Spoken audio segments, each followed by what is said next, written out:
I was Haniaja, but Rico from Street School is coming with a big time Commanders injury update, man. Sad news, my boy, tight end Armani Rogers tore his Achilles in practice yesterday. So we got to take a look at this tight end room. Do we have any regrets not drafting a tight end? What are some tight ends available in free agency? Is it slim pickings? And then again, most importantly, we got to look at our current tight end room and to see who's going to step up in his place. And why is there even a place to be stepped up into? Y'all know I'm really high on Armani Rogers, and from what we've been hearing so far in the offseason, this offensive staff, including Eric Bieniemy, was really high on him as well. So what do we lose in Armani Rogers getting hurt? Of course, please recover as soon as you can. Can't wait for him to come back next year even better. Not sure if Rivera, Martin, Mayhew and those guys will be here, but I'm quite sure Armani Rogers will be here because that's just the type of guy you don't let walk to another team. I'm sure Eric Bieniemy's already seen that. Also, I want to give y'all a full Washington Commander injury update. So we got to talk about everybody. Jamin Davis, Andrew Norwell, John Ridgeway, a lot of guys. So it's next man up. Let's go ahead and dive into this. But before we do, make sure you subscribe to the channel, hit the bell next to the subscription button so you get notification immediately. And every time I release an informative and opinionated video just like this one, make sure you be on the lookout for the film sessions I'm working on for the rookie class, everybody that we drafted, and even some notable undrafted free agents. Again, I have a source for all 22 footage. Finally, so it's nothing but time to go ahead and get to work on that. I'm going to be busy a lot this week, so I'm going to do everything I can to come out with content, but the film sessions will probably start coming out next week. Just stay on the lookout for that. Channel members will get the longer, unedited, uncut versions, like hour long. Everybody else is going to get like a quick 5 to 8 minute synopsis film session, so make sure you go become a channel member for that. And without further ado, let's get it. You tell your family you can be a commander.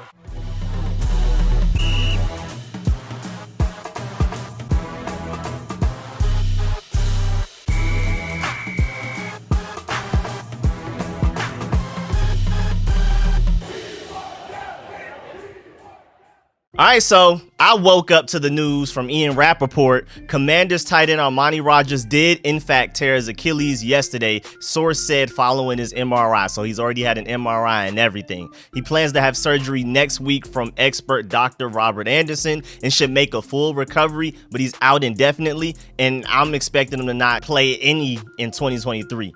We may get him back this time next year. We'll see. Which is, I mean, if he were to get hurt, I guess before training camp so that we can be sure that he's back for next year's training camp, I guess that's better, but there's really no silver lining to this, man. Y'all know I'm a big Armani Rogers fan. We're going to get to that, though. But yeah, Ron Rivera said tight end Armani Rogers suffered a non-contact Achilles injury, and it's always those non-contacts that are worse.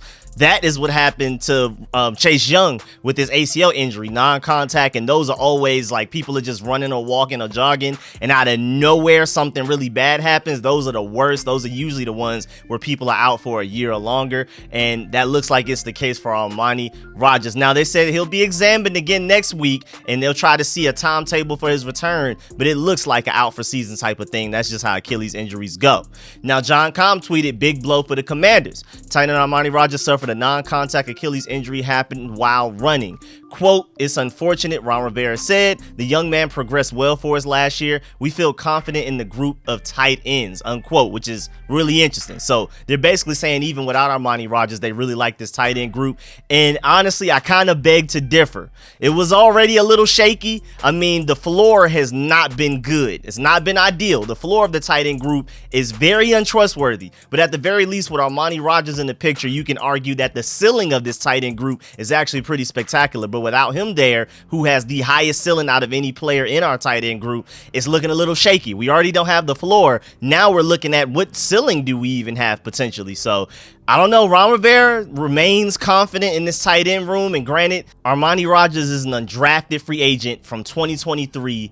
And when we signed him as an undrafted free agent, he had only played tight end in his entire life for like 2 months. The first time he ever even attempted to play the tight end position at all was the East-West Shrine Bowl a few weeks before we brought him in as an undrafted free agent. Logan Thomas, again, just to make the difference. Logan Thomas was a tight end in high school. He switched to quarterback in college and then switched back to tight end at the NFL level. Armani Rogers has basically been a quarterback his entire life, literally up until the East-West Shrine Bowl a few weeks before we brought him in as an undrafted free agent. I mean, as raw as it gets, and for him to go out there and look the way he looked that quickly, and then he's had an entire year to get better. Scott Turner underutilized him. I mean, we threw that one play where it was like at the line of scrimmage or behind it, and he took it 30 yards himself. I mean, the first preseason game of last year, 2023, still very raw. Only have been playing tight end for a couple of months in his entire life, and he was getting open against starting Panthers corners. I mean, the ceiling is ridiculous, and to lose that, I mean, granted, the only silver lining is that I'm expecting him to come back better and stronger next year,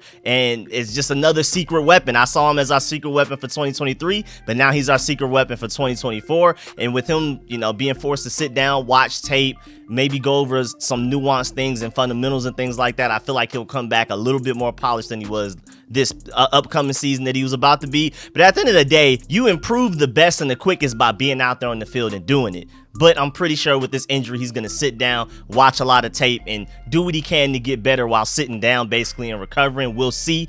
Again, I'm not too sure about this tight end group, but we're going to get there. It's interesting that Ron Rivera is very high on it. Ryan Fowler tweeted, Armani Rogers was the most athletically gifted tight end on Washington's roster. I agree. You can argue the most athletically gifted tight end in the NFC East. Again, I compare him to a ceiling of like a Darren Waller who just got traded to the Giants. So you can argue it's like Darren Waller and Armani Rogers, the two most athletic tight ends in the entire division. Ryan Fowler went on to say, next man up, but his athleticism popped last fall, and he would have had a role in 23. Because see, Antonio Gibson flexed out even more than what was expected. Now with Armani Rogers hurt, Washington needs more juice at the position.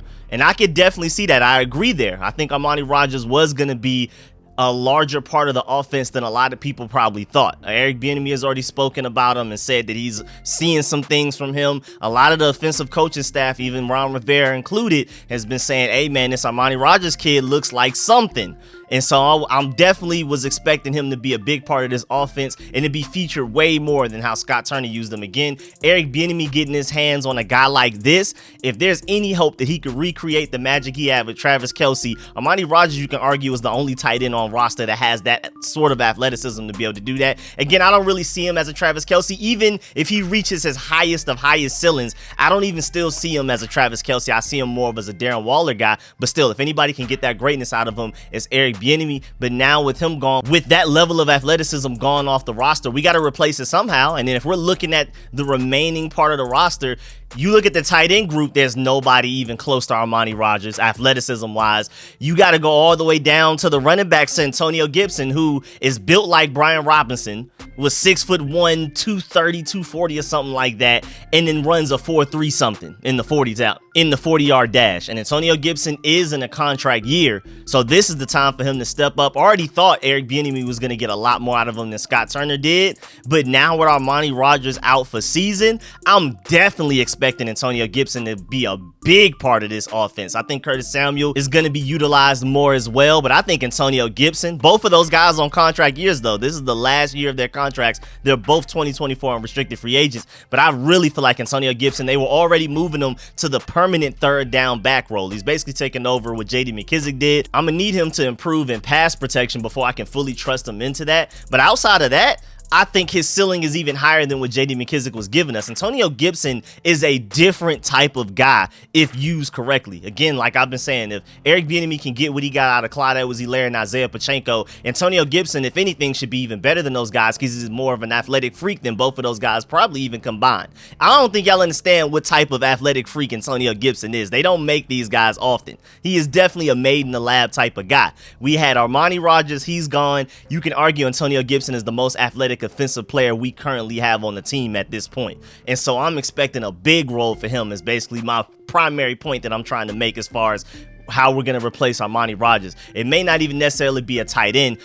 Antonio Gibson just may get used more. In the passing game, we're going to use him in kickoff returns, even though kickoff returns are complicated now with that new rule that they put in. We'll see how that goes. But a lot of the stuff that Armani Rogers was supposed to get, I think Antonio Gibson is going to get that because we're going to take a look at this Commanders tight end room right now, our depth chart, our entire roster so far with the 90-man roster that we have. But if we're talking about the type of impact Armani Rogers would have had on the offense, I don't really see Cole Turner, Logan Thomas, John Bates, or Curtis Hodges doing the things that he did because none of those guys are anywhere near the athlete of an Armani Rogers. So if you're looking for a direct Armani Rogers replacement, Antonio Gibson is our best hope, but he's just not a tight end. I don't expect him to go out there and block inline like Armani Rogers was learning to do, man. He was getting better and better as a blocker. I'm telling you, he's a star in the making, and it sucks that we just have to wait until 2024 to see him go out there and attempt to be that guy and to develop into that guy, because he's still going to be somewhat raw. Again, this sets him back another year. We'll see how it goes. But yeah, man, this is really bad. To me, again, Ron Rivera feels like this tight end room is good, but to me, man,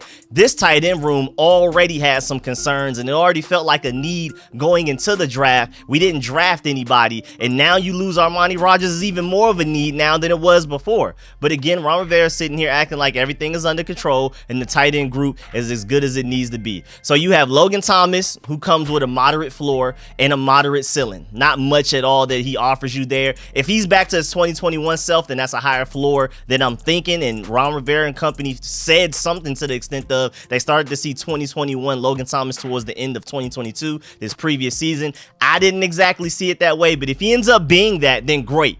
There's some floor there, but Logan Thomas doesn't offer a lot of ceiling. He's not an athletic freak. He doesn't get open on his own, but he does make good catches when schemed open by the offensive coordinator, and I think Eric Bieniemy can definitely scheme him open quite a bit, even more than Scott Turner did. Then you have John Bates, who comes with a moderate floor as far as blocking goes. Doesn't offer you much as a receiver, but at least he'll catch a pass if he's open. I'm just worried about him fumbling it afterwards. Then you have Cole Turner, who's supposed to be this red zone demon, but we never really got to see that last year. I blame some of that on Cole Turner, but I also blame a lot of that on Scott Turner and the quarterback situation. So Sam Howell should automatically, just by default, you can't go worse than the worst. So Sam Howell should be an automatic improvement over Taylor Heineke and Carson Wentz, because again, both of those guys were in the 30s in QBR last year, like literally worse than some teams' backups. Sam Howell, at the very least, if you're a top 20 quarterback, you're an automatic improvement. Even if you're not great, if you're just decent, if you're just good, you're better than anything we got last year from any of our quarterbacks that went out there,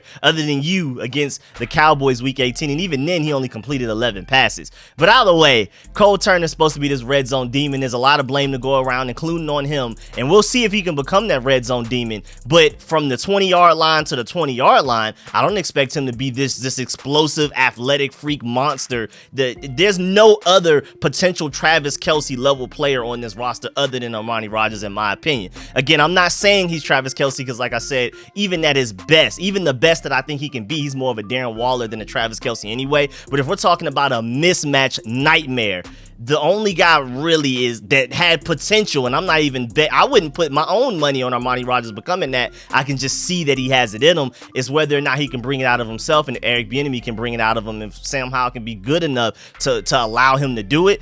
So I'm not saying Armani Rogers is automatically just about to be Darren Waller when he returns from injury. I'm not saying that at all. But if you're looking at this tight end group, if we're looking at ceiling, if we're looking at builds and athleticism, he was our only hope as far as being a dynamic tight end mismatch. Curtis Hodges, loved the fact that he's 6'8", but he doesn't provide much yards after catch. But I think he will be a mismatch as far as he's going to be too tall for everybody trying to cover him. He's not going to be faster than anybody, but if Sam Howell just throws it up there, I think him and Cole Turner could be great red zone threats, and good threats on like third and short, third and medium, to go up there and catch a pass to get the first down for us. But that's about it. I'm not expecting a lot after they catch the ball, whereas Armani Rogers, again, the one time Scott Turner decided to use him, threw it to him like right behind the line of scrimmage, took it 30 yards. Nobody else in this tight end room can do what Armani Rogers did last year on that play.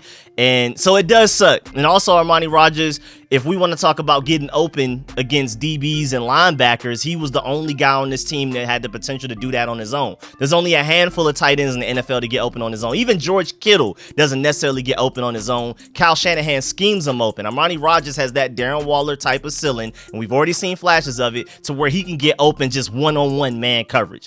Nobody else in this tight end room can do that. So we definitely have some handicaps that Eric Bieniemy is going to have to work around with Armani Rogers no longer here, which does suck.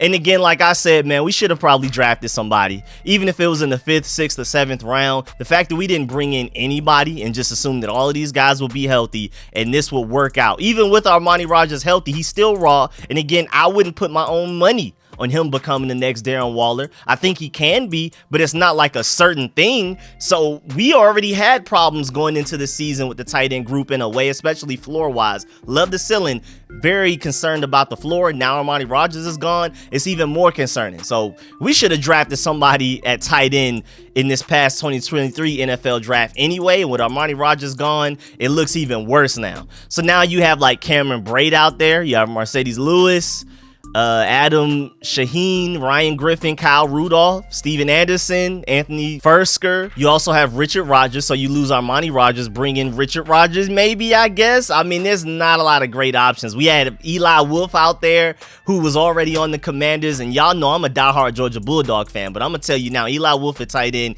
and Jake Fromm at quarterback are not the answers. I'm going to be completely honest with my Georgia Bulldogs, and those just aren't the guys. You have Jalen Wademeyer, who's the youngest tight end that's available from the Indianapolis Colts. He's 22 years old. Everybody else I've named is at the very least 27. Some of them are in their 30s. So it's just, there's no replacing Armani Rogers. Those guys just don't exist. They just don't grow on trees. We really found a gem in that one. And so there's no way to replace him exactly. I think Antonio Gibson can, again, play style wise in usage in the offense and mismatch.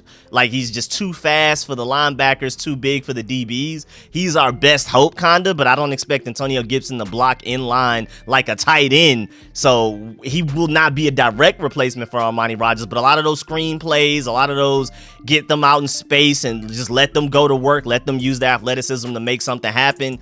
It's going to be him and Curtis Samuel going out there and making something shake. But it would have been lovely if our tight end could have been doing that, because that would just confuse defenses to a whole nother level, even further than what we already were going to. It does suck. Again, there's no real free agents out there that we can really use to replace him. So Eric Bieniemy's gonna have to get creative. There are some handicaps. He's not working with the greatest tight end group out there doing it. A huge downgrade to what he had with Travis Kelce in Kansas City. And sadly, Armani Rogers was his only hope in trying to get some of that back. But now with him gone, boy, Eric Bieniemy's gonna have to coach his tail off, scheme his tail off, play call his tail, all of that, man. It gets a little bit harder for him, but I expect Eric Bieniemy to still go out there and do his job, and his offense to go out there and put up way more points per game than they did last year anyway, even without my boy Armani Rogers. Now moving on, and I probably spent too long talking about him anyway. The rest of the injury updates. Well, first of all, Cameron Curl did not participate in team drills. He did participate in individual drills. He is fully healthy. I mean, he's technically kind of recovering from an injury from last year-ish, but if there were a game today, he would play.